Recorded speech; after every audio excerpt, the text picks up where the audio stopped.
Be ready.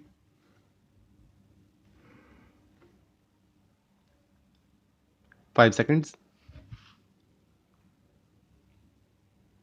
Start. Sir, there are three items which are covered by this bill. I support the three items because this bill symbolizes and represents a new national development of having a consensus on certain basic questions. It is also a happy augury that the approach is not a negative approach, and it is not being said that the preamble of the Constitution, in so far it has been changed by the 42nd Amendment in respect of its secular or socialist character shall go. It is not said that the list of fundamental duties shall go. It is not said that the directive principles which were amended to provide for workers' representation or for legal aid or for conservation of natural resources will go. That is a healthy development. So far as the Congress party is concerned, it has approached the question with an open mind. Regarding the government proposal with regard to internal security, the Congress party has made it clear as a result of experience that it is opposed to internal disturbances as such, and it is against the retention of a clause as to internal disturbances in the event of the armed rebellion. As a result of recent experience, we as the Congress party stand by those provisions of the 42nd Amendment, such as the amendment to the preamble or the directive principles, and we also say that there should be no power in Parliament to declare an internal emergency. But I would like the law minister to consider this question not merely from the point of view of the 42nd Amendment, but from the point of view that the Constitution should become a dynamic instrument of socio-economic change to deal with the basic questions that are before the nation. Why did we think of the constitutional amendments? Why did the first constitutional amendment come? Why did Pandit Ji come to Parliament with the first constitutional amendment?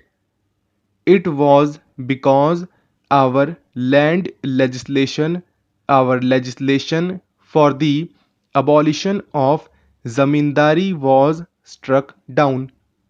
Why did Pandit Nehru come to Parliament in 1955 with the fourth constitutional amendment? Again, it was because our socio-economic legislations were struck down. Therefore, when we consider a constitutional amendment, we have to consider the problems that had arisen. Certain property rights, which became part of the fundamental rights, had stood in the way of various socio-economic legislations like land reforms, etc. Sir, we find that In the Golaknath's case, it was laid down that Parliament had no power to alter the fundamental rights, which included the right to property. Sir, you would recall in the Golaknath's case, the justice has said that if the aim was to introduce a socialistic pattern of society, then it was a mistake to incorporate property as a fundamental right. It is that mistake which was revealed in 1950 when land legislations were struck down. It is that mistake which was revealed in 1953 when, in Bela Banerjee's case, the Supreme Court said that full compensation has to be paid. It is to rectify that mistake that in 1955 Pandit Jawaharlal Nehru introduced the Fourth Amendment to the Constitution. It is that mistake that resulted in the setting aside by the Supreme Court in February 1970 of the Banks Nationalization Act. It is that mistake that resulted in setting aside in December 1970 of the provision for the abolition of the privy purses. Today, sir, when we discuss this question, we have to discuss the basic question of the conflict that arose as a result of Golak Nath's case, by which the property right became supreme and by which the power of Parliament to amend was nullified. With regard to that, we must have a fresh look. The Supreme Court, in that important case, tried to take a second look and overruled the Golak Nath's case, and that there is a concept of the basic structure of the Constitution. What happened in the Golak Nath's case? Parliament's right to amend the Constitution, the fundamental right, was taken away. In that important case, a doctrine of basic structure was introduced. But the doctrine of basic structure, as now developed by the Supreme Court, is undefined and it is unchannelized. The question has now come before the Parliament to finally decide on these basic questions. First, we have to decide what is this basic structure. There has been two urges before the Parliament.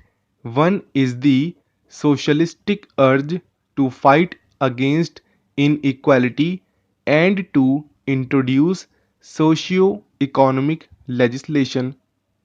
The obstacle here has been the fundamental right to property.